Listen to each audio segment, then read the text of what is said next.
Hey people, Kizzy here, and I'm not going to keep this skit going for the rest of the video.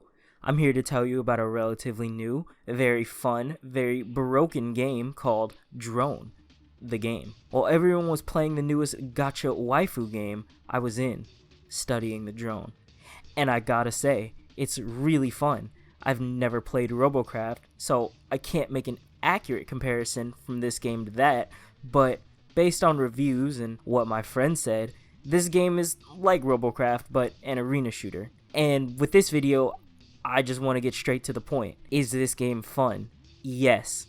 Like I said before, this game is an arena shooter where you could build your own drone and use it against other people's drones. The building isn't that complex either. Use blocks to create a base, add a systems unit, generators, cooling, flight systems, guns, and a camera. A simple system that allows for a ridiculous amount of possibilities.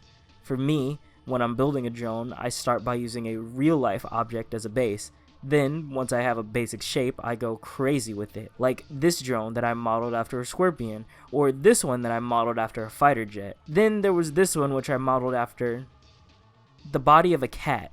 Here's two of my favorite creations. One called The Fly is basically an armored square with 4 machine guns on it, very fast, lots of burst damage, and very prone to dying.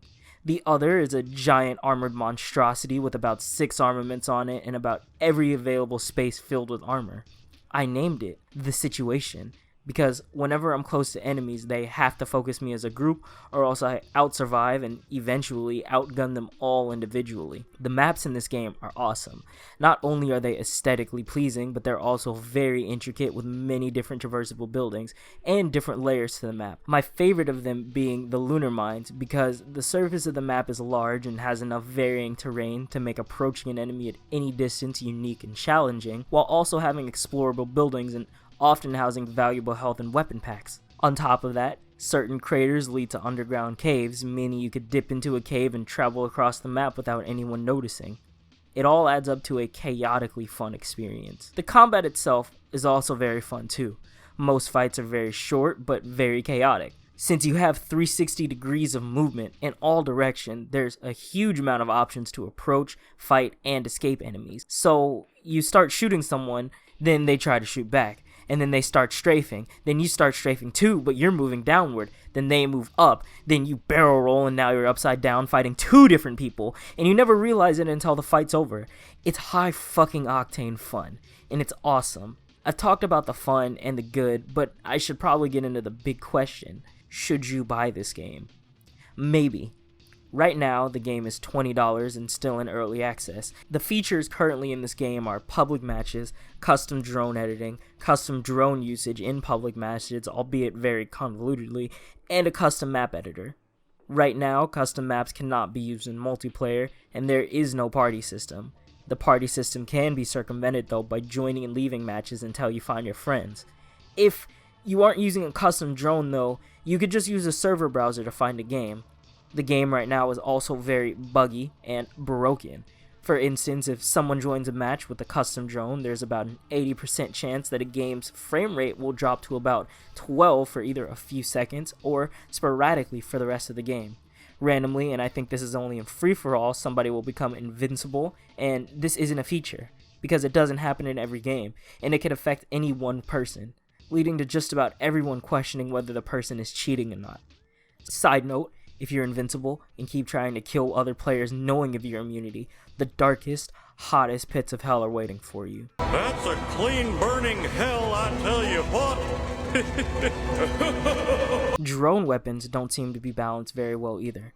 From my experience, the only way to make any weapon viable is to use 2 of them, but that rule doesn't apply to shotguns, which are just awful. Their damage is too low to justify using over beam weapons or machine guns, and speaking of which, they're way too strong. Their only negative is having low-ish damage, but they have ridiculous fire rate, accuracy, and heat management. Beam weapons are alright, but I think they just heat up too fast and do too low damage in my opinion.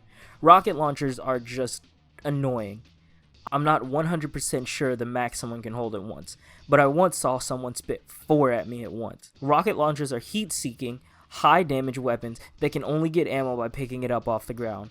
Rockets are in such a weird place for me though, because you could shoot them down midair, which is cool, but when 3 people shoot 2 rockets at you at once, it becomes almost impossible to deal with them and the other people you're fighting. An easy solution to this would be to have rockets on a short cooldown. I should also probably add that I didn't use countermeasures on my drones, and that contributes partially to my frustration. Something else that should be noted, if a drone weapon doesn't have the damage it deals listed as a stat, it doesn't fucking work. And hopefully with this tip, I saved you from the frustrating experience that I had. Basically, everything that I said could be patched, so hopefully in the future these issues will be fixed. My final verdict, this is a solid game with great potential. Either wait until a few more features and improvements are added, or wait for a sale, whichever's first. Just know that you're in for a very early access experience. But if you want to support the developers because you think the gameplay here is solid enough to warrant a full price purchase, then do it. I believe they're making an effort and will make a solid game. If the game is on sale though, buy it, with no hesitation. As always, thanks for watching, and tune in next time.